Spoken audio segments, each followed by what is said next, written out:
ẹrú lateef Adedimeji bàbá ẹrú mẹ́ta. Congratulations to you. Akíewu olúwawo olúwadásí.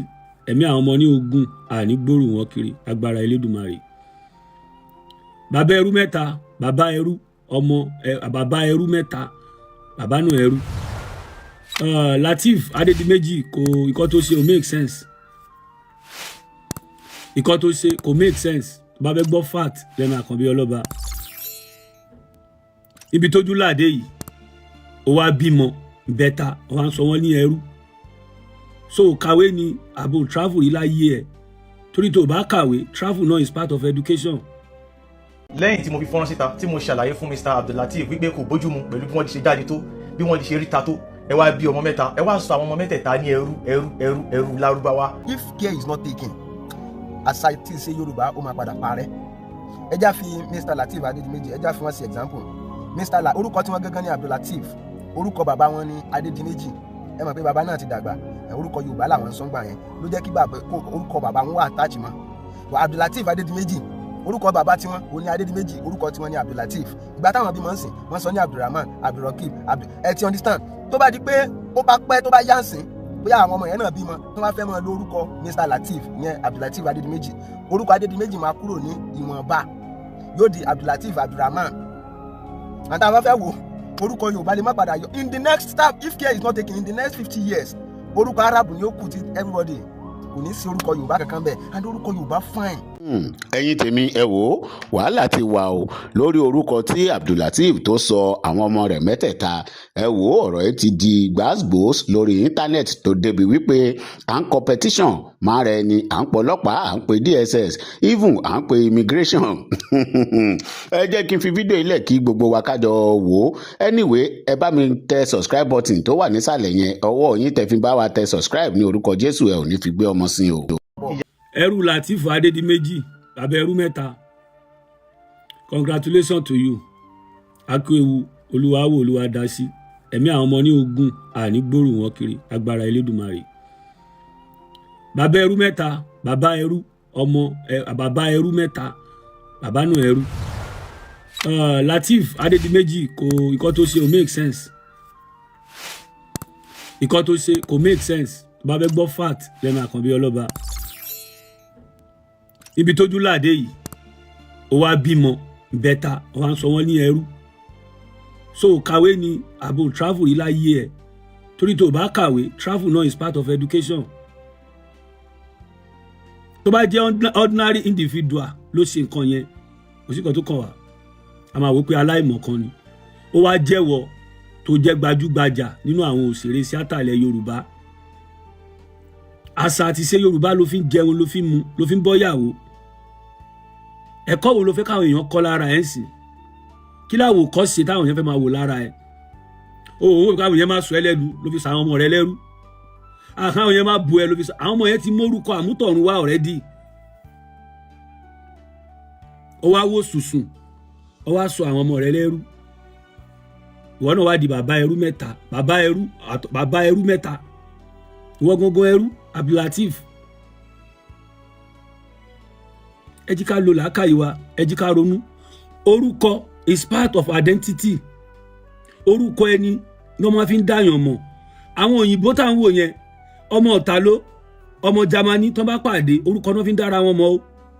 Tọ́mọ Amẹ́ríkà pẹ̀lú ọmọ France bá pàdé ara wọn orúkọ náà fi ń dára wọn mọ̀ o. Toró òyìnbó ni gbogbo wọn. Tó bá ti béèrè orúkọ wọn lásán wọ́n ti mọ ibi tí wọ́n ti jọ wá. Now gbogbo wa tá à ń jẹ orúkọ lárúbáwá ń sìn. Báwo lọmọ Haúsá ti fẹ́ dọ́mọ Yorùbá àti fẹ́ dọ́mọ Haúsá yàtọ̀ sọmọ Yorùbá? Báwo la fẹ́ dọ́mọ Fúlàní mọ̀ yàtọ̀ sọmọ Yorùbá? Ìgbà tẹ́ bá wà ní market téèyàn kan lọ wáyé ní pé Abdullateef tí Lateef Fúlàní dẹ̀ tó bí 100 nínú ọjà èwo lẹ fẹ́ kó dáhùn? Àbí tí gbogbo wọn bá dáhùn lẹ́ẹ̀kan náà wàá ṣe máa túùsì pé Abdullateef yìí ni mò ń pè, Abdulrahman yìí ni mò ń pè, Abdulgafaru yìí ni mò ń pè. Gbogbo kan tá a bá ń ṣe ẹ jí ká ronú nípa ẹ̀. Orúkọ níjánu ọmọ, orúkọ dàbí identity wa ni, kò sí kó dàbí identity. Name is an identity fún gbogbo orílẹ̀-èdè, fún gbogbo àṣà àti ṣe. Ìwọ tó wá sọ pé wọ́n ń polo ń fi àṣà àti ṣe ilẹ̀ Yorùbá jẹun, ìwọ náà làwọn ń bá níbi ìwàkiwà. Ó ń sọ owó oṣù sọlẹ̀ sàwọn ọmọ rẹ ní ẹrú. wọ́n àwọn wèrè kan tó ń jà kiri lórí mídíà nítorí sí nǹkan tá à ń sọ sí òwò òrónú pa ẹ̀ ni àbò ọkọ̀ wáyé láti má lè ronú. báwo ló ti fẹ́ forúkọ abínibí tiẹ̀ lẹ̀ tó máa jẹ́ orúkọ olórúkọ mistake táwọn bàbá wa ṣe àwọn àkàn náà ti ṣe mistake yẹn láti fún àwọn ọmọ tá à ń bí lórúkọ a dẹ̀ ń try láti change orúkọ yẹn ká tó wá wò pé ibi tá a bá dé yìí ibi tí social media help wa dé yìí irú Lateef tó wá bímọ òun náà tó wá ń sọ̀rọ̀ ẹ̀ ó tó wá ń sọ àwọn ọmọ ẹ̀ lẹ́rú ó dẹ̀ jẹ́ àgbà òṣèré ẹ̀kọ́ wo la fẹ́ kọ́ lára ẹ̀ tá a bá ń sunkún a máa ń ríran náà ẹ jí ká sọ òdodo sometime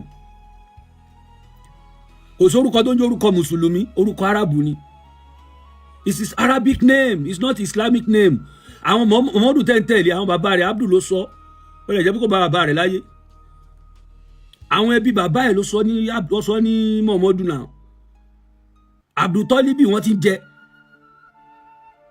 kí wọ́n tó bẹ̀rẹ̀ Islam kí wọ́n tó bí Muhammadu lọ́mọ wọ́n ti jẹ́ gbogbo àwọn orúkọ yìí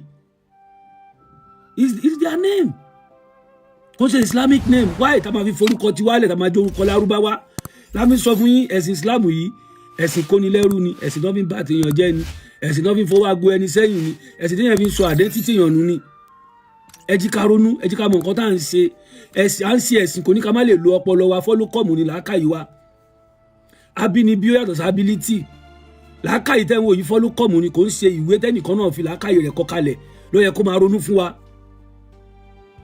làákàyè is the first ká kọ́kọ́ lo làákàyè wa ká fi ro nǹkan tá a fẹ́ ṣe náà kò ń ṣe ìwé ẹnìkan náà ló lo làákàyè tó kọ́ ìwọ Lateef wá wò sùsùn wá sọ àwọn ọmọ rẹ lẹ́rú náà àwọn èèyàn ti pẹ́ ní bàbá ẹrú mẹ́ta so máa dáhùn àbò ní dáhùn ó máa dáhùn náà torí ẹrú wọ́n ló wò sùsùn ló pa àwọn ọmọ ẹlẹ́rú ìwọ ló wò sùsùn ló pe àwọn ọmọ ẹlẹ́rú torí pé òun ṣẹ̀sìn Islam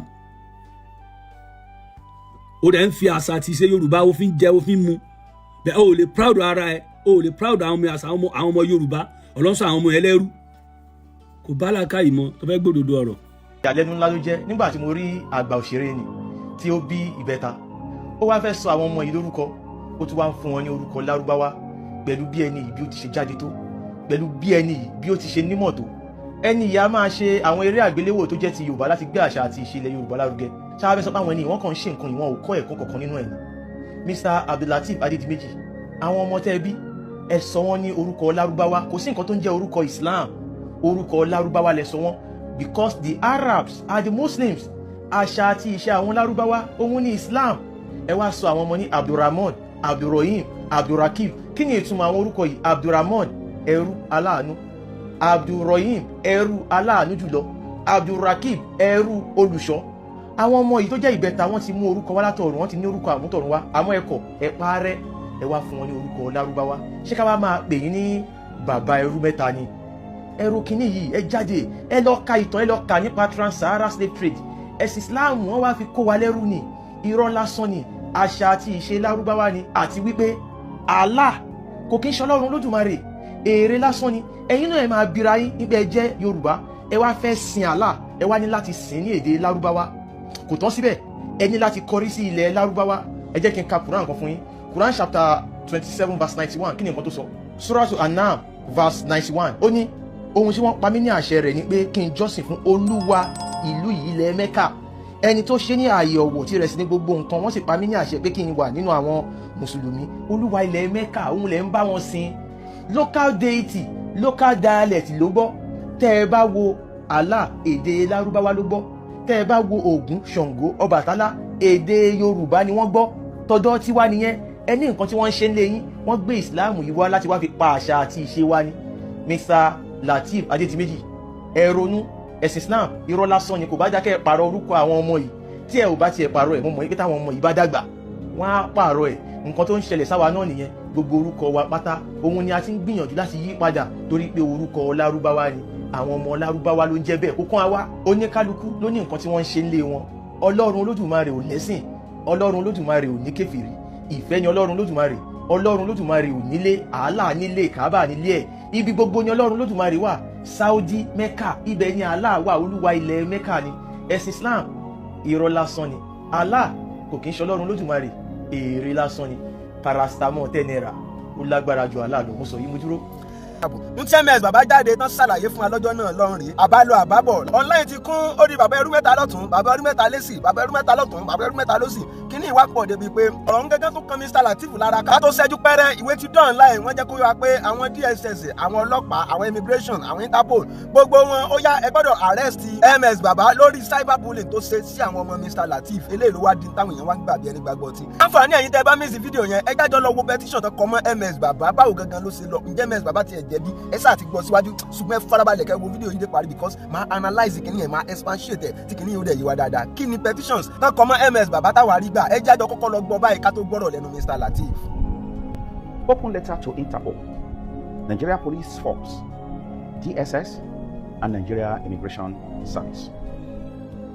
In the name of Allah, the most merciful, the most compassionate, there comes a time when silence begins to encourage oppression.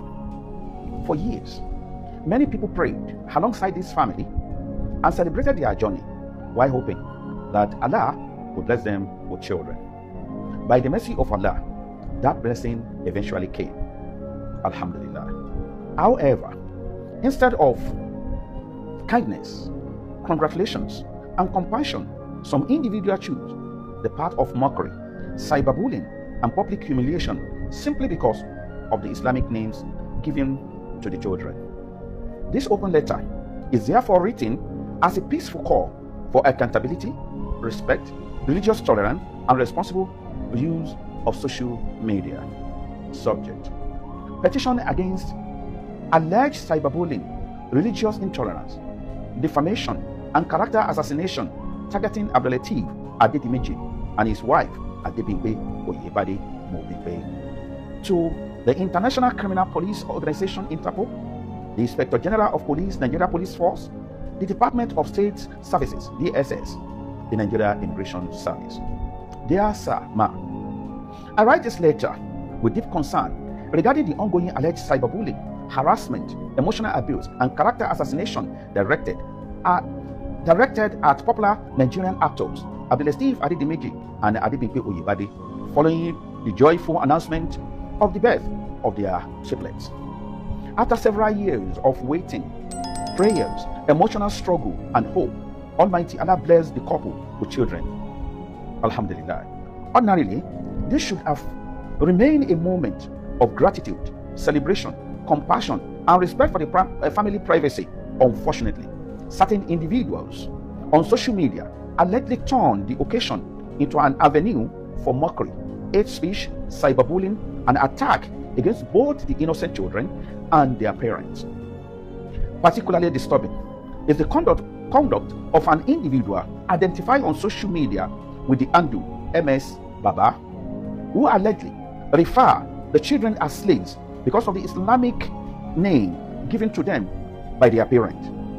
Such statements are not only insensitive and morally unacceptable, but may also amount to religious intolerance, cyber harassment, defamation, and emotional abuse capable of causing psychological harm. Nigeria is a nation governed by law and guided by constitutional principles, including freedom of religion, dignity of the human person, and protection against discrimination. Every Nigerian citizen has the right to name their children according to their faith, belief, and tradition without fear of harassment, intimidation, or public humiliation. This matter goes beyond celebrity culture. It touches on critical issues such as religious tolerance, responsible digital engagement, protection of family dignity, mental and emotional well-being, ethical use of social media platforms. Cyberbullying has damaged reputations, destroyed mental health, and contributed to the tragic outcome across the world. Silence in the face of persistent online abuse only encourages further hostility, division, and intolerance within the society. Therefore, I humbly call on relevant authorities to 1. Investigate the alleged act of cyberbullying and defamatory statement. 2. Determine whether any provision relating to cybercrime, hate speech, defamation, harassment, or public incitement have been violated. 3. Caution social media users against weaponizing religion, ethnicity, or personal opinion to attack family and innocent children. 4. Reinforce the message that freedom of expression does not permit harassment, humiliation, or abuse. 5. Protect the dignity and constitutional right of all citizens regardless of their religious identity. As a society, we must understand that disagreement does not justify cruelty. Mocking children or attacking parents because of their religious choices weaken our shared humility and threaten peaceful coexistence. May justice, wisdom, and peace prevail in our nation. Respectively, Sheikh Uwais Lukman Olanrewaju, Naibul Imam, today 14/05/2026. If you believe that cyberbullying, mockery, and character assassination should not become a norm in our society, kindly share this message so people can reflect more on it. Thank you so much.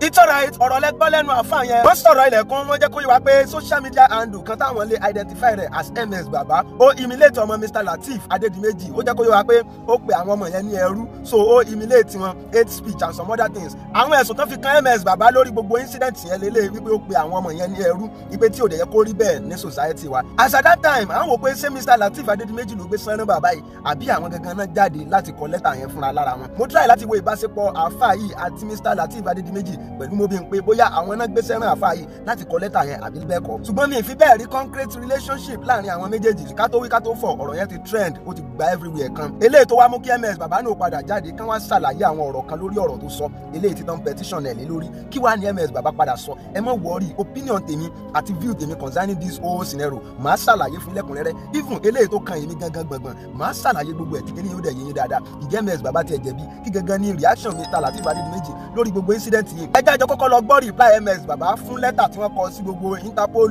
immigration, Nigeria DSS gbogbo wọn. Kí ni respond MS Baba lórí gbogbo incident yìí? Ẹ jẹ́ àgbọ̀ báyìí kó tún padà bọ̀. Gbogbo ọlá ti rí báyìí wípé the Nigerian Police Force, the DSS, the Nigerian Immigration, the Interpol, àwọn tá a sọ yìí wọ́n ní agbára ju Allah lọ. Torí wípé Allah kò lè ṣe nǹkan kan, mo ti sọ fún yín lọ́pọ̀lọpọ̀ gbà.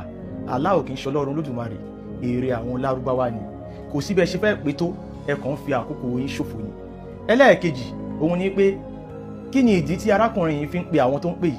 Ó ń pè wọ́n nítorí mo sọ ìtumọ̀ orúkọ tí Mr. Abdulateef Adedimeji tí wọ́n sọ àwọn ọmọ wọn wípé báwo ni ẹ ṣe máa sọ àwọn ọmọ ní orúkọ Lárúbáwá tí ẹ ò dẹ̀ kì í ṣe Lárúbáwá. Àmọ́ ìyàlẹ́nu ńlá ló jẹ́ wípé àfáà yìí wà láyé nígbà tí àfáà kan tó ń sọ wípé àwọn student ilé kéwú ẹ máa kọ́ wọn bí wọ́n ṣe ń yìnbọn. Àfáà yóò máa pe DSS ẹ ká gbọ́ nǹkan tí àfáà yìí ẹ ká gbọ́ nǹkan tó sọ. Ẹ jẹ́ fún lápòjù ẹ̀ gbogbo student ilé kéwú ẹ̀kọ́ wọn ní bá ṣe máa yìnbọn, ẹ̀kọ́ wọn ní bá ṣe máa jagun, ẹ̀kọ́ wọn ní bá ṣe máa wẹ̀. Ebi àdébí sọ pé gbogbo ọmọ tẹ́ ẹ bá bí pátápátá inú ẹ̀kọ́ tẹ́ ẹ gbọ́dọ̀ kọ́ tó jọ̀ràn yàn láti lé òun ni bóòlù yẹn ṣe máa mú òkun bí yẹn ṣe máa wẹ̀dò àti bí yẹn ṣe máa sòtì. Ókè mọ̀ bá kọ́ lé bá yà yọ̀ mọ́ ilé kéwú mu mọ́ ọmọ ṣe ọmọ ilé kéwú kan tí ò ní sòtì yọ ọmọ bí ilé rè ni pé ànàkùnrin ẹ̀ka láti sókè ìfẹ́ ẹ̀ gángan ẹ̀rọ ọmọ bàjẹ́ pé tí n bá kọ́ tákìlì òfìsì ìgbà yẹn lẹ́gbẹ̀rẹ̀ lọ́wọ́ ara yín pé ibo wá gbé ibo làwọn ìgbé yìí sí tó fi ní dandan kákọ́ àwọn ọmọ wẹrẹ kí ló dé kí ló ń rò kí ni ń wò yóò bá mi yìí àní ní ẹ̀kọ́ wọn máa dàjẹ́ àdì ẹ má mú nǹkan tọ́pọ̀ jù mẹ́jù pé odò wíwẹ̀ gbogbo ọmọ ilé kí ọmọ odò wẹ̀ gbogbo ọmọ ilé kí wọ́n lè sùt ẹ bá ń ta rọ́bà ní ìsìn ẹ̀yẹ ní ọ̀fẹ́ ń pa o ẹ bá sì ń ta fa wọ́n fẹ́ wọ́n pa àwọn kíákíá ni o ìbọn gangan láyé ń lò ní ìsìn tọ́wọ́ bá mú ọ̀fà lọ́wọ́ báyìí tó ń bá gbé ìbọn lọ́wọ́ ó ní o ti já wèrè o ìmọ̀ ẹnì kan lè yẹ o ìbọn gangan ni ṣẹ́tẹ́ wá ti gbé màjáde fáwọn báyìí ẹ ti wò rí ọ dàrú kí ló dé èyí tẹ́ tòótọ́ ni ẹ̀yin tẹ́yìn náà gbébọn wá ẹ̀yin gan ọmọ tẹ́ ẹ̀ sí báyìí pé tẹ́yìn bá tó tọ́mọ bá ti rí ìbọn yóò very good kí ló dé mo ní orígun mẹ́ta ni jihad ní tá a gbọ́dọ̀ mọ̀ tẹ́lẹ̀ orígun aláwọ̀ kọ́ká tó máa sọ̀rọ̀ jihad gẹ́gẹ́ òun ni yíké ta lọ́ta akọ wọn ta lọ́ta ọlọ́gá kọ́ wa ní ọ̀tá ọlọ́gá sọ pé wàlá tàbí ankal yahud wala nasara abọ́dọ̀ kọ́ la tajidanna ashadda an-nasi adawatan lilladhina amanu al-yahud àbí abọ́dọ̀ kọ́ sọ fún pé in yathqafukum yakunu lakum abọ́dọ̀ kọ́ sọ fún pé nusratul anfal ọlọ́run ní kayfa wa yazharu alaykum kayfa wa yazharu alaykum ọlọ́run ní sẹ́yìn mọ́tò lè ṣe yín tí wọ́n bá fi lè ní upper hand lé yín lórí la yarkubu fiikum illa wala dhimma wọ́n máa parí dànù ni wọ́n àná sọ pé àwọn ọmọ yìí rí kan àbájọ kan bẹ láàrin àwọn àti wọ́n parí dànù wọ́n ní aláwọ̀ ẹ̀kọ́ àwọn ọmọ yìí ẹ̀kọ́ wọn lọ́tà ẹ bá ti kọ́ wọn lọ́tà wọ́n mọ̀ túmọ̀ ìbọn tẹ̀ ń kọ́ wọn. ẹ máa pe DSS fún àáfàá yìí tó sọ pé kọ́ máa kọ́ àwọn ọmọ ní ìbọn yínyìn ó tún sọ àwọn ẹni tó máa fi ìbọn pa ó tún sọ fún wọn pé kọ́ máa yìnbọn pa Christian àtàwọn tí ó bá ti ṣe Islam ẹ ò pe DSS àwọn bandit ń pa wọn Kwara pẹ̀lú bisimilayi Allahu Akbar ẹ ò máa pe DSS ẹ ò pe àwọn ọlọ́pàá ẹ wá ń pe Interpol ẹ pe DSS fún èmi tí mo sọ ìtumọ̀ orúkọ tí ọmọ ìyá mi tó sọ àwọn ọmọ Ẹ̀gbá ni Abdulateef ọmọ Ẹ̀gbá ni mí Ẹ̀gbá méjì òǹjara wọn níyàn tí kò bá pé báyìí sí ìkejì àpé bá wà mo wá sọ ìtumọ̀ orúkọ yìí kí ló dé tẹ́ ẹ sọ àwọn ọmọ yín ní orúkọ lárúbáwá àwọn lárúbáwá ò sọ àwọn ọmọ wọn lórúkọ Yorùbá àwọn Chinese ò sọ àwọn ọmọ wọn lórúkọ lárúbáwá kí ló dé táwa wá ń sọ àwọn ọmọ wa ní orúkọ ìlú òkèèrè kí ló dé tá à ń kóra wa lẹ́rú fún ìran lárúbáwá ẹ wá ní ẹ fẹ́ pe DSS pé cyberbullying ẹ mọ̀ tó mọ̀ cyberbullying ibo ni mo ti bully ẹ kàn máa tan kámẹ́rà ẹ kàn máa sọ̀rọ̀ ẹ máa ro ọ̀rọ̀ kẹ́ tó sọ o ẹ̀yin tèmi Allah kò kì í ṣọlọ́run Olódùmarè èrè lásán ni paracetamol 10 naira ó lágbára ju Allah lọ mo sọ yìí mo dúró. ẹ rí bẹ́ẹ̀ gba ẹnu tán ó ní agbára ms bàbá ọ̀rọ̀ burúkú tó ń tẹ̀rín ní kéèsì yìí ẹ̀yin tèmi ẹ mọ̀ bá mi ṣí ẹ kéèsì yìí dáadáa ojú òmà ní tì í. tí wọ́n bí ms bàbá tún ṣe ṣàlàyé gbogbo ẹ̀ yékéyéké in fact ẹ̀rí máa yí lásán. kí ló wá ṣẹlẹ̀ ms bàbá jẹ́ kó yé wa pé òun kàn sọ ìtumọ̀ orúkọ yẹn lásán ni wípé báwo lẹ ṣe lè sọ orúkọ ọmọ yín ní ẹrú Ọlọ́run ẹrú aláàánú jùlọ ẹ kò tiẹ̀ sẹ́rú Ọlọ́run gan bẹ̀ ẹrú aláàánú jùlọ ẹrú aláàánú ẹrú wípé báwo ni ẹrú ṣe lè bẹ̀rẹ̀ orúkọ àwọn ọmọ tí yín tó jẹ́ pé orúkọ lárúbáwá lẹ̀yìn fún àwọn ọmọ yín níbi tójú láàdé táwọn dẹ̀ rí pé kò sí ọmọ lárúbáwá kankan tó tí ẹ̀fà sọ pé òun fẹ́ fún ọmọ tiẹ̀ ní orúkọ Yorùbá wípé jẹ́ kémi náà sọ orúkọ ìlú mi so kí ló wá dé tó jẹ́ pé àwa láwa máa mú orúkọ ilẹ̀ lárúbáwá fún àwọn ọmọ wa nígbà táwa náà dẹ̀ ní beautiful names ẹ wo bó ṣe wá ṣàlàyé ó jẹ́ kó yé wa pé bàbá tó sọ pé ẹ lọ kọ́ àwọn ọmọ bó ṣe ń yìnbọn ẹ kọ́ wọn bó ṣe ń yìnbọn bó ṣe ń pààyàn ẹ tẹ́ bá ti ń kọ́ wọn nílé kéwú ẹ tún máa train wọn bó ṣe ń yìnbọn ẹ pé Interpol ẹ pé Nigeria DSS ẹ pé immigration ẹ pé army ẹ pé civil defence ohun tó ń wá sọ pé Mr. Lateef Adedimeji bó o lẹ ṣe wá ṣe báyìí ẹ̀yin tẹ́ ń ṣeré Yorùbá tó ń kọ́ àwọn èèyàn lọ́gbọ́n ó ṣe wá jẹ́ pé ẹ̀yin ò tiẹ̀ wá mú nǹkan kan lò nínú gbogbo àwọn kìnìún yẹn ọmọ Yorùbá ní orúkọ Yorùbá fáìn ó rẹwà ẹ ṣe wá ṣe lè mú ẹrú tí ká wá máa pè yín ní bàbá ẹrú mẹ́ta ni òun lẹ wá ń pè Nigeria Interpol ẹ wá ń pè Nigeria DSS ẹ wá ń pè Nigeria ilé immigration kìnìún kan ẹ wá sọ pé kán wá arrest torí kíni. èsì tí ms bàbá dá padà fún bàbá yẹn lélẹ́yìn lórí gbogbo petitions tó sọ pé àwọn right sí gbogbo security agencies àròkó ti tán ni. bàbá ẹrú mẹ́ta lọ́tún bàbá ẹrú mẹ́ta lọ́sì kíní yẹn ò dáwọ́ dúró ló tún wá tún jẹ́ kí bàbá yẹn ó tún petition míì kọ wípé àwọn fẹ́ jẹ́ kí àwọn gbọ́n security agencies kán bá wọn investigate lórí case yìí níṣẹ́. wọ́n tún wá ka petition yẹn ní online kí ni petitions yẹn tún dúró lé lórí ẹjẹ́ á tún gbọ́ èsì tí bàbá yẹn tún padà fún ms bàbá lórí èsì táwọn náà dá padà fún wọn ẹjẹ́ á tún wá gbọ́ yẹn ẹ farabalẹ̀ máa analyse video yẹn fún yín tí kíní yìí ó yé yín dáadáa tí ò dẹ̀ ní síjà ń bẹ̀. petition wo náà tún kọ ta náà tún kọ sí ẹjẹ́ á tún gbọ́ báyìí mo tún padà bọ̀. Open letter to the relevant authorities on alleged cyberbullying, cybertalking, online harassment, religiously inflammatory content, and incitement against public peace. In the name of Allah, the most merciful, the most compassionate, to the relevant authority, Federal Republic of Nigeria, I write this open letter with deep concern regarding alleged act of cyberbullying, cybertalking, online harassment, intimidation, dissemination of inflammatory content, and conduct capable of inciting religious tension against members of the Muslim community through various social media platforms. Approximately 48 hours ago, I issued a prior open letter respectively calling for investigation and preventive action in the interest of public peace and national security. However, as of the time of this communication, no feasible public intervention has been observed. The conduct complaint of alleged includes publication and circulation of content perceived as mockery or disrespect towards Islamic beliefs, use of electronic communication system to provoke religious hostility or disharmony, online harassment, intimidation, cyber-talking directed at individual or group on the basis of religion, dissemination of digital content capable of inciting public disorder or religious unrest. We respectively draw attention to the Cybercrime Prohibition, Prevention, etc. Act 2015, particularly Section 24, relating to cyber-talking harassment, offensive communication, and conduct capable of causing a breakdown of law and order. While the Constitution of the Federal Republic of Nigeria guarantees freedom of expression, such freedom remains subject to lawful limitation necessary for public safety, order, morality, and protection of the rights of others. Relevant digital material, including screenshots, recording, and publicly accessible online content connected to this allegation has been preserved and may be made available to lawful investigative authority upon request. We are particularly concerned about online activities and let the link to a social media handle identified as MS Baba, reportedly based in the UK, United Kingdom, whose publication and digital engagement are perceived by many as capable of provoking religious tension and unrest within part of Yoruba land. This communication is not intended to incite hostility, suppress lawful freedom of expression, or unlawful target any individual or group. Rather, it is a peaceful appeal for lawful investigation, preventive action, and responsible digital conduct in line with Nigeria law. In view of the foregoing, we respectively urge Nigeria Police Force, Cybercrime Unit, the Office of National Security Advisor, Nigeria Human Rights Commission, and other relevant regulatory security agencies to consider this allegation for appropriate review, preliminary investigation, and lawful determination in the interest of public peace and national harmony. Nigeria remains a nation founded on the constitutional democracy, religious plurality, and the rule of law. It is therefore essential that social media and digital communication platforms are used responsibly in a manner consistent with peace, dignity, mutual respect among all citizens. We respectively submit this petition in good faith and in collective interest of peace, justice, religious harmony, and national stability. We remain law-abiding citizens committed to peaceful coexistence, constitutional order, and respective for constituted authority. May Almighty Allah continue to protect and guide the Federal Republic of Nigeria, grant wisdom to its leaders, preserve peace and unity among all Nigerians. Signed, Owais Lukman, Olanrewaju, Naib Imam, Mapomi, Central Mosque.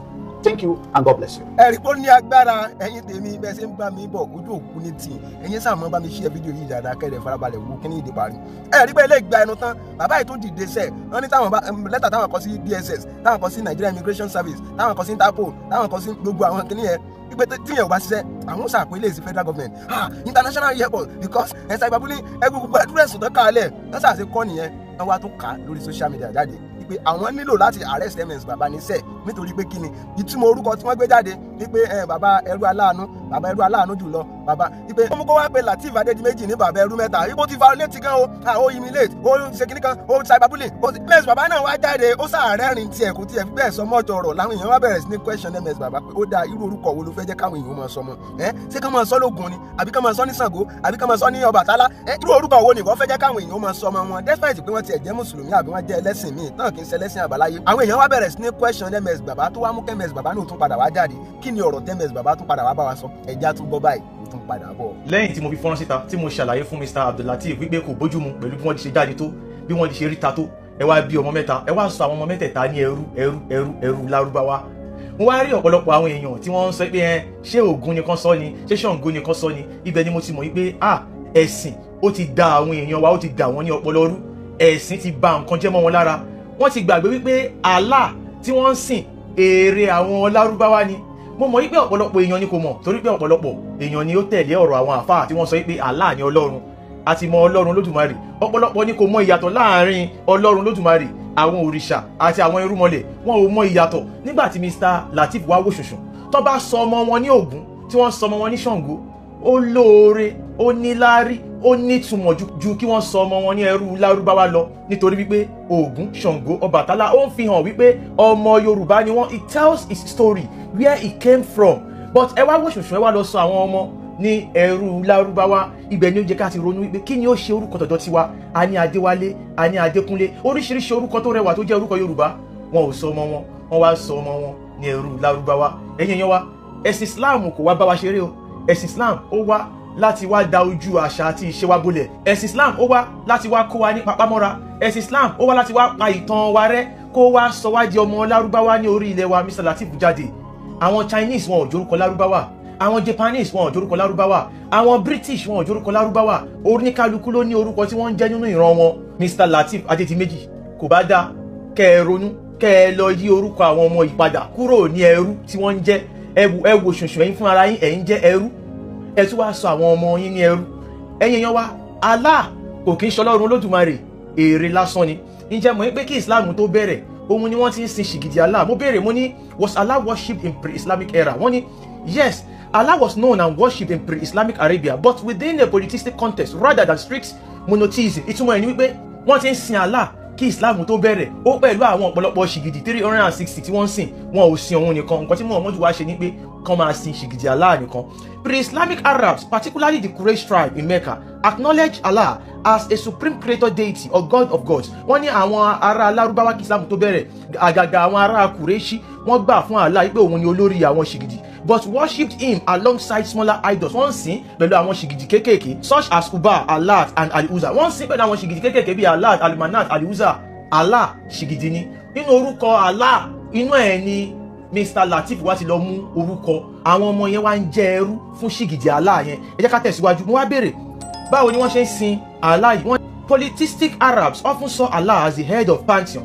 Àwọn ọ̀ṣẹ̀bọ Lárúbáwá wọ́n rí Allah gẹ́gẹ́ bí olórí àwọn ṣìgìdì yẹn, sometimes associating him with jinns, considering other deities like idols as intercessors who brought them closer to him. Wọ́n rí àwọn ṣìgìdì kékèké bíi wípé àwọn ni wọ́n ń gbé òun súnmọ́ ṣìgìdì Allah. The Kaaba tẹ́ ń lọ lé ní. The Kaaba in Mecca was already considered holy site, often called Beit Allah, meaning house of Allah. Wọ́n ti mọ Kaaba yẹn as ilé Allah kí Islam tó bẹ̀rẹ̀. Ilé Allah ṣì nílé ni mo máa kà fún yín, where they worshipped Allah alongside with numerous idols, including Uba, tí wọ́n ń sin Allah pẹ̀lú àwọn ṣìgìdì míì tó kù pẹ̀lú Uba ní ilé Allah yẹn Kaaba. Ilé shrine ni, ojúbọ òun ni Kaaba. Usage of the name.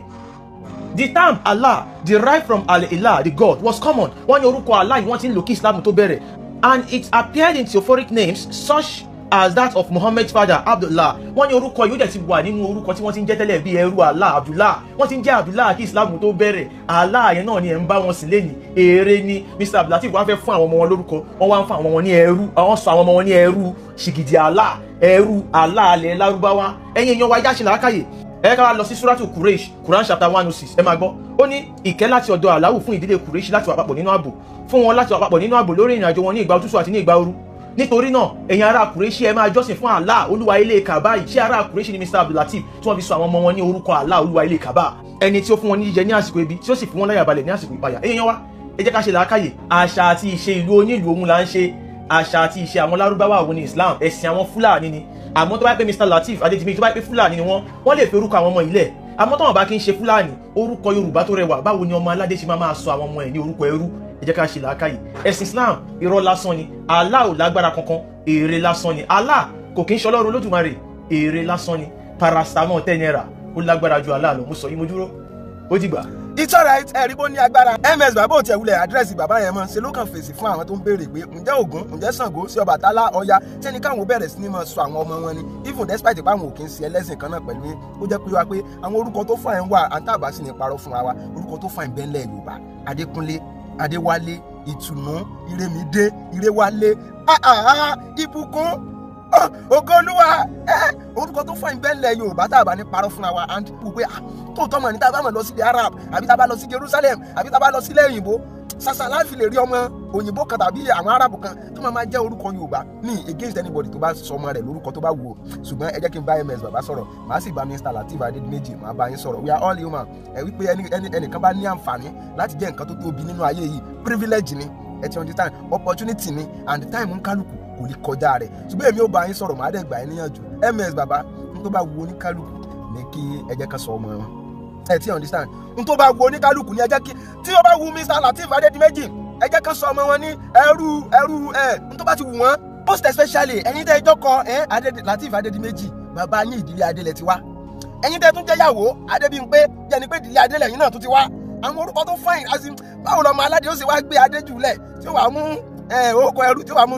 Ó possible kó jẹ́ pé nǹkan tó ń confuse MS bàbá náà nìyẹn pé ẹ̀yin ọmọ aládé ẹ̀ ṣe wá gbórúkọ Adéjù dànù tẹ́ wàá gbé orúkọ ẹrú wọ̀. Ṣùgbọ́n bàbá tán jáde tán pé àwọn ń kọ petitions tẹ́ mọ̀ kọ ẹ̀ mọ̀ pọ̀.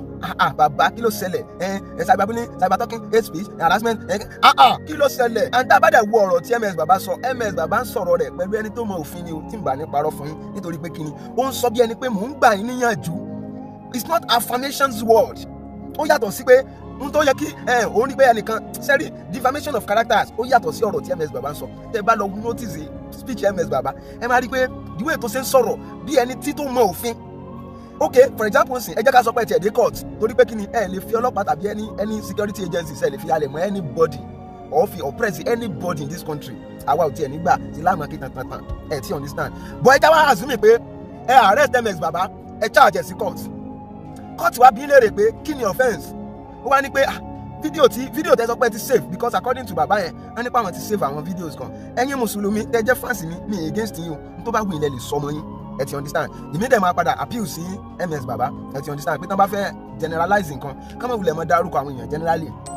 You can advise people ẹni tó bá ní interest ó máa listen ó máa farabalẹ̀ pé ọ̀rọ̀ dẹ̀ wà nù tí arákùnrin sọ o tàbí kò sọ̀rọ̀ ńbẹ̀ choice ń kálukú ni téèyàn bá advise èèyàn mo lè gbà mo dẹ̀ lè má gbà so choice mi nìyẹn.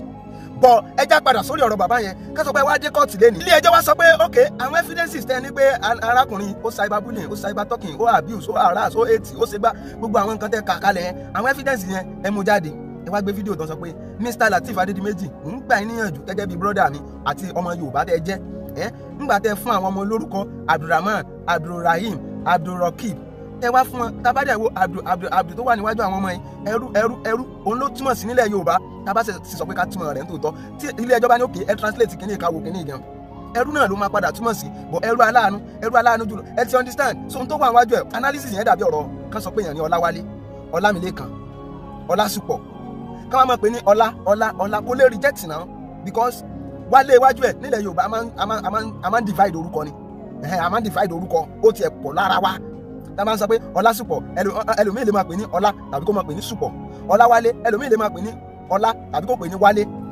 Ọlámilékan ẹlòmíì lè pè ní Lékan ẹlòmíì lè pè ní Ọlá so tó máa sọ pé Abdul ẹrú aláàánú jùlọ so normally tó máa sọ pé ẹrú tó wà níwájú ẹ náà kí la fẹ́ charge ẹni sí ẹ ti understand torí ìtumọ̀ tó mú wá fún wa ní Yorùbá òun ló kà jáde so tí n bá sọ pé according to my own opinion mi sọ pé kí lórúkọ rẹ o ṣùgbọ́n according to my own opinion MS bàbá kò sẹ́jọ́ lọ́rùn rẹ o mi ní parọ́ fún yín kò sí kéèsì yẹn kò sí kéèsì ń bẹ̀. àǹtàbà sì ní parọ́ fúnra wa sẹ́rí hate speech cyberbullying kìíní kan igbá àwòtẹ́ kálẹ̀ yẹn kò sí tó kan federal government kò sí tó kan DSS kò sí tó kan Interpol kò sí tó kan kìíní kan civil case mi káàtì wá sọ pé ó tiẹ̀ wá harass àbí ó defame bí harass kò sí defamation nínú ọ̀rọ̀ yẹn ẹ wá lọ kà according to law tẹ wá sọ pé ẹ study tẹ́ ń ka àwọn law kan jáde law tẹ́ ń ka kò bá mú ẹ ti understand because wọ́n sọ pé ẹ lọ investigate ẹ̀ dáadáa anything tó bá ti jẹ́ opinion kò lẹ́sẹ̀ ńlẹ̀ kò rẹ́sẹ̀ walẹ̀ nínú òfin opinion yàtọ̀ sí pé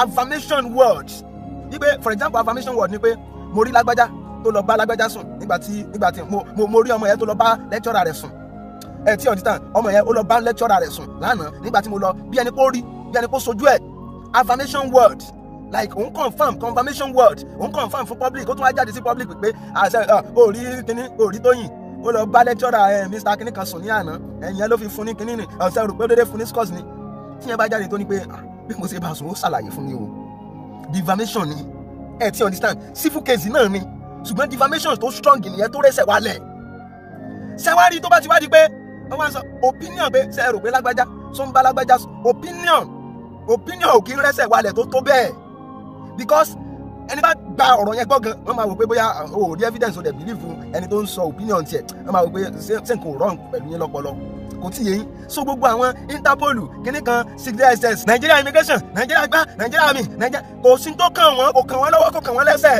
lórí kéèsì yẹn sẹ́rí MS bàbá ó dàbí ẹni pé àwọn èèyàn lọ study òfin díẹ̀ níwọ̀nba láti lè mọ tó hò dẹ̀ láti lè mọ tó tu tábà sọ pé ká sọ mi ní parọ́ fún yín ní case ẹ jẹ́ kí n wá padà sórí MS bàbá màá kí n pé kudos to you because àwọn kan wà I'm a Christian and Christian apologist mo lọ sí theology I study Bible very well ìdí nìyẹn tí mo fi nífẹ̀ẹ́ Jésù in fact ìlú tó bá ń lọ gan yóò sọ fún pé ọ̀rọ̀ yìí o ẹ gbọ́dọ̀ ṣe sí èdè tí ó yé wọn yékéyéké nígbà tó bá ń ka àwọn kìíní yẹn so that kìíní yẹn understanding wọn yóò lè pé ìdí nìyẹn tó yẹ pé nínú Christianity tẹ bá rí oníwàásù tó bá ń ṣe ìwàásù bóyá English lẹni tó ń ṣe ìwàásù sí ó gbọ́dọ̀ ní ògbé fọ̀ tó máa tú ẹ ti understand kò ń ṣe pé bóyá pé àwọn bàbá wa sọ pé kìíní kan òótọ́ tó máa sọ ní èdè Yorùbá yẹn wọ́n sọ pé mo ní ẹ wá mówó lẹ̀ àwọn bàbá wa sọ pé kẹ wá mówó èyí ò kọ o wípé tí mo bá ń sọ èdè ká sọ pé Yorùbá ni mo bá ń sọ tí mo dẹ̀ wà nílẹ̀ Haúsá mo gbọ́dọ̀ rí Haúsá tí ó mọ̀ tú sí èdè Haúsá ìdí nìyẹn tó yẹ pé Bible is almost in all languages èdè rẹ ni kò mú àṣà rẹ kúrò kò mú ẹ wá gbọ́ sọ báyìí ẹ wá gbọ́dọ̀ torí tá a bá lọ sílẹ̀ Jerusalem wọ́n sì ń dírẹ́sì kọ́lá sí ń dírẹ́sì nílẹ̀ Yorùbá ṣùgbọ́n Kristi sọ fún òun ò mú kò pa tradition ẹ̀rùn torí ìgbàlà ló mú wá according to our own scriptures our own belief in Christendom ẹ ti understand mi sọ pé bí gbogbo èèyàn ó ṣe believe nìyẹn mi dẹ̀ sọ pé n tẹ́mi bá believe gbogbo èèyàn gbọ́dọ̀ believe bẹ́ẹ̀ ó ti ń yé yín ṣùgbọ́n nípasẹ̀ orúkọ ẹ jẹ́ kí n padà síbẹ̀ yẹn ṣe rí àwọn ọmọ tán bí ń sìn àti ń wá ìṣe kọjá àwọn ọmọ tán bí nígbà yẹn MS bàbá àwọn ọmọ ìsìn ó ti yàtọ̀ sí àwọn ọmọ àtijọ́ because we can reason beyond the box. Ọ̀pọ̀lọpọ̀ ni o because kò ń ṣe gbogbo èèyàn náà ló lè reason beyond the box because ẹ bá rí ìdí nìyẹn tó jẹ́ pé àwọn kan wà tó jẹ́ pé àwọn òbí kan náà ló bí wọn o ṣùgbọ́n àwọn ọmọ ọlọ́mọ kan ló ń dá àwọn ríboríbo ó ń tọ̀nà ọpọlọ wọn tó bá sọ fún wọn náà ni kò sí nǹkan kan tó yàtọ̀ wọn ní dá ronú fúnra wọn ṣùgbọ́n ọ̀pọ̀lọpọ̀ àwọn ọmọ tán bí ń sìn they can think beyond the box. For example ẹ jẹ́ kí n cite orúkọ ti tèmi ṣe rí orúkọ tèmi gangan tán bí mi tán pa ẹran lé lórí ó ní Moses ni orúkọ tán pa ẹran lé lórí lọ́dọ̀ ti tèmi. Nígbà tí mo wá dàgbà dé stage kan because mo jẹ́ nìkan tó máa ronú gan tó dẹ̀ máa mo lè pera mi ní critical analyzers because tí n bá ń wo nǹkan báyìí màá try láti evaluate ẹ̀ analyze ẹ̀. Number one mo wò pé Moses mo ń jẹ́ orúkọ ẹ̀ for sometimes mo wá jókòó lọ́jọ́ kan mo wá ní kí gangan ni ìtumọ̀ Moses ta ló kọ́kọ́ jẹ́ Moses kí ni achievement Moses kí ló dẹ̀ mú ìrònú yẹn wá fún mi ni pé nígbà tá à ń study nípa Mose a rí pé Mose ò délẹ̀ lérí ó gbé ìjọba yẹn fún Joshua ló padà dé ilẹ̀ ìlérí nígbà tí ìbínú tó sọ pé jẹ́ ká mú omi jáde wá fún yín ó fi ìbínú lu àpáta nígbà tí àwọn ọmọ Israẹli provoke ẹ̀ dáwọn stage kan so Ọlọ́run wá bínú wọn ni pé Mose ìwọ ló fi ìbínú lu àpáta ó tó gbé ògo fún ara rẹ̀ jẹ́ ká mú omi jáde wá sí nínú àpáta fún níbo ìwọ àti ta ni ó délẹ̀ lérí wọn wàá gbé ìjọba yẹn fún Joshua dó Mose jẹ́ nìkan tó jẹ́ pé kò tọ́ ikú wò amúlọláyè anybody ò mọ bí òkú rẹ̀ sí lọ ṣùgbọ́n the point ni pé Mose ò délẹ̀ lérí ìyẹn ló wá bẹ̀rẹ̀ jẹ́ kí n mọ ṣe investigation pé orúkọ tèmi gangan jẹ́ yìí ẹni tó ń jẹ́ tó wà popular nínú bíbélì tó ń jẹ́ orúkọ yẹn ó ń gángan òdélẹ̀ lérí ta ló kọ́kọ́ jẹ́ Mose and kí ni ìdí tán fi sọ ní Mose kí gangan ni ìtumọ̀ Mose mo wá bẹ̀rẹ̀ sí ní investigate nínú investigations mi náà wá jẹ́ kó yé mi pé Mose ìtumọ̀ Moses ni pé ọmọ tá a fà jáde nínú omi that is the only simple meaning for Moses nítorí pé kí ni ìyàwó kábíyèsí ìgbà yẹn ní Egypt òun ló sọ ní Mose kí dẹ̀ nìdí tó fi sọ ní Mose jẹ́ ọkùnrin kan tán bí nígbà tí òfin wà nínú ìlú tán ti bí pé anybody ò gbọ́dọ̀ bí ọkùnrin o ní inú ìlú yìí àwọn ò gbọ́dọ̀ rí kẹ́nibody ò bí ọkùnrin o so at the end of the day ìyá Mose bí ọkùnrin ó wá rí pé ọmọ yìí wọ́n pa ni o torí pé kí ni òfin wà nínú ìlú tá a wà yìí tí anybody bá fi lè bí ọkùnrin wọ́n máa pa ni ìyá Mose ò wá fẹ́ jẹ́ ká pa ọmọ yẹn ó wá dì rúdúdú ó gbé sínú nǹkan kan ó wá jù sórí omi ó tì sómi pé kó mi ó máa gbé lọ at the end of the day ìyàwó kábíyèsí tó ṣòfin ó wá rí pé kí ló wà lórí omi yìí ó sà lọ sódò bóyá lọ wẹ̀ ní bóyá lọ sí nǹkan ni ó wá rí nǹkan yẹn tó ń gbé tí tómi ń gbé bọ̀ wá ní kí ló wà lórí omi tí nǹkan gbé bọ̀ yìí nígbà tó tún ló bá di ọmọ màá ní èèyàn màá ní ìyàwó yẹn ò dẹ̀ bímọ nígbà tó wá rí ọmọ yẹn pé ta ló wá lè ju ọmọ ọkùnrin ni ó wá bẹ kábíyèsí láti save life ọmọ yẹn kábíyèsí wá save life ọmọ yẹn ìdí tí orúkọ yẹn nítorí pé ìyàwó kábíyèsí ó fa ọmọ yẹn jáde láti orí omi ni ó wá jẹ́ kí ìyàwó kábíyèsí ó sọ ní Mose language tiwọn ni Moses language tiwọn ìtumọ̀ rẹ̀ ni pé nítorí pé mo fà jáde nínú omi so wọ́n wá fún èmi lórúkọ Moses mo wá rò pé Moses ọmọ tá a fà jáde nínú omi fa èmi jáde nínú omi orúkọ òwe ló tún wà Adélani èmi ni mo fúnra mi ládélani ìgbà táwọn orúkọ tó fà yín wà lẹ̀ tẹ́wàá fún ọmọ lórúkọ tó jẹ́ pé ìgbà tó bá ń lọ wò túmẹ̀ ẹrú kìnnì kan ẹrú tí wọ́n ti sàn mí sọ pé kò da omi ìdẹ̀ condemn ẹ̀ fáwọn tó ń dorúkọ ṣùgbọ́n choice mi ìgbà tó bá yá táwọn ọmọ bá jẹ́ ọmọ tó lè ronú think beyond the box wọ́n máa mọ̀ pé no eléyìí tèmi kọ́ tí understand and say mo lè blame ms baba ọ̀pọ̀lọpọ̀ àwọn nǹkan ló jẹ́ pé mi lè blame ms baba torí if care is not taken àṣà tí ṣe Yorùbá ó máa padà parẹ́ ẹjá fi Mr. Lateef Adedimeji ẹjá fi wọ́n sí example orúkọ tí wọ́n gángan ní Abdulateef orúkọ bàbá wọn ní Adedimeji ẹ mọ̀ pé bàbá náà ti dàgbà orúkọ Yorùbá làwọn sọ́ngbà yẹn ló jẹ́ kí orúkọ bàbá wọn wà attach mọ́ Abdulateef Adedimeji orúkọ bàbá tiwọn òun ní Adedimeji orúkọ tiwọn ní Abdulateef ìgbà táwọn bímọ ń sìn wọ́n sọ ní Abdulrahman Abdulrakib ti understand tó bá di pé ó bá pẹ́ tó bá yá ń sìn bóyá àwọn ọmọ yẹn náà bímọ tó bá fẹ́ mọ lo orúkọ Mr. Lateef ìyẹn Abdulateef Adedimeji orúkọ Adedimeji máa kúrò ní ìwọ̀nba yóò di Abdulateef Abdulrahman àti àwọn fẹ́ wo orúkọ Yorùbá lè má padà yọ in the next step if care is not taken in the next 50 years orúkọ Arab ni ó kù tí everybody kò ní sí orúkọ Yorùbá kankan bẹ́ẹ̀ and orúkọ Yorùbá fine tùmí nínú ìtùnú ìdùnnú ayọ̀mídé ayọ̀míkún Adéwálé Adékúnlé Adélání ìbùkún orúkọ Yorùbá fine gan orúkọ Yorùbá dùn gan so wọ́n rí sí pé nígbà tẹ́ ẹ rí orúkọ tó dùn lẹ́ẹ̀ tẹ́ ẹ wá sọ pé Moses ní kíni ẹni tó jẹ́ Moses gan lélẹ́yìn ò padà délẹ̀ lérí that is number 1 number 2 ìtumọ̀ orúkọ yẹn gangan ni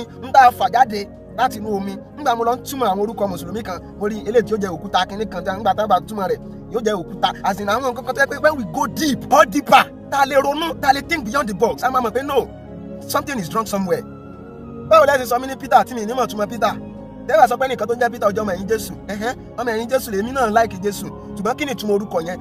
I'm not asking you about the personality of the person that is bearing that name maybe in the scripture.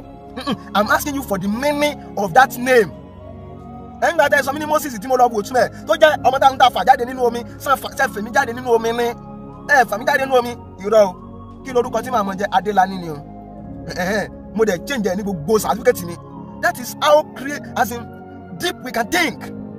Dípẹ́ ilẹ̀ Yorùbá ilẹ̀ tí a ní èmi ò ṣe àwọn ilé ìbòde kìnnì kan we can be learned person ti understand a lè lọ sí school káwa educated ká mọ ìyàtọ̀ ọwọ́ ọ̀tún yàtọ̀ sósì. But when it comes to our traditions kò yẹ ká jẹ́ kí ẹ̀sìn àṣà tiwa náà parun. Because mo cherish Mr. Lateef though because ó dàbí pé gbogbo àwọn ọmọ yẹn Táíwò Kẹ́hìndé àti ẹ̀kẹta ọmọ wọn ti ẹ̀kọ́ wọn ní Ìdòwú sí Ìdòwú ní irọ́ Ìdòwú kọ́ ẹ̀kẹta ọmọ ní Táíwò Kẹ́hìndé àti ẹ̀kẹta wọn Ìdòwú lọ́mọ tá bí lẹ́yìn ìbejì ṣùgbọ́n àbí àwọn yẹn lẹ́yìn ìbejì àbí àwọn yẹn papọ̀ ni. So ìgbà tí wọ́n fún àwọn ọmọ yẹn ní orúkọ tí mo notice pé wọ́n tún fi orúkọ Yorùbá tó jẹ́ attachment attach àwọn orúkọ Yorùbá kan bọ́ sẹ́rí orúkọ Yorùbá tí n bá bí ọmọ báyìí tí pásítọ̀ kan bá sọ fún mi pé orúkọ Bible wo ni ó máa jẹ́ kínní. Àwọn ará Egypt ni àwọn ará Jerusalem nìyẹn. Èmi ọmọ Yorùbá lèmi tí n bá bí ọmọ tù mí nínú ìdùnnú ayọ̀ mi pọ̀ sí Ọláwálé Ọlákúnlé Adélani Adéwálé Mọ́rẹ́nikẹ́ Kejì Àríkẹ́ Àrídùnnú orúkọ pọ̀ lóríṣiríṣi beautiful names. Tí n bá tún wá fẹ́ yá gbàràbàrà tí màá tún wá sọ ní bóyá orúkọ fínnífínnín yóò jẹ́ ilé tí mo ti bóyá torí pé mo lọ sí school mo dẹ̀ mọ ìtumọ̀ orúkọ yẹn. I will name my children the name that I know as in I know the meaning. It's not about pé ẹnìkan jẹ́ nínú I'm not asking you about the personality of the person that bear the name in the first place. But kí gangan ni ìtumọ̀ ẹ̀? Kí ni positive impact tó lè mú bá ayé ọmọ tèmi? Ti understand? Kí ni positive because n tàn pé ní orúkọ jẹ́ nǹkan tó lágbára gan. Ti understand? Because orúkọ máa ń determine life tí èyàn yóò jẹ gan nínú ayé lọ́pọ̀lọpọ̀ gbà. Ọ̀pọ̀lọpọ̀ ń crucify Judas lẹ́nìí without know the meaning of that Judas. Ti understand? Torí pé kí ni? Torí personality ẹni tó jẹ́ Judas rí nínú Bíbélì. Kí gangan ni ìtumọ̀ Judas? What is the real meaning of that name? Because ó sá ti ń jẹ́ Judas kó tó di pó síwà wù. Kò wá torí pó síwà wù yẹn òun wá ní pé orúkọ yẹn ti bà. That is not how me I think. Kí ni ìtumọ̀ ẹ̀? Mo gbé AI mi jẹlẹ̀ mo ní what is the real meaning of the name Judas? I'm not asking of the personality of the person bear the name in the Bible. Na the meaning I want to know. Ó wá jẹ́ kó yé mi pé name Judas comes from the Hebrew name Yehuda Judah. Its real meaning is usually given as praise ìyìn. Praise ọ̀pọ̀lọpọ̀ ló sọmọ rẹ̀ ní ìyìn ní this time around wọn dẹ̀ mọ̀ pé Judas wà ní ìtumọ̀ rẹ̀ ní Hebrew. The name Judas tó tẹ́yìn sá fún bọ̀ nítorí pé ó jẹ́ èdè elédè ó jẹ́ ìlú onílùú mọ̀ òun kálukú sáà ń sọ ọmọ rẹ̀ ní orúkọ they don't know the meaning but Judas wọ́n crucify rẹ̀ nítorí pé kíni nítorí personality ẹnìkan tó jẹ́ bẹ́ẹ̀ rí nínú ìwé mímọ́ ó ní one who is praised ẹni tó yin èèyàn tó yin Ọlọ́run ó ní praise to God another as in ó wá differentiated wípé ìtumọ̀ tó mú wá nìyẹn Judas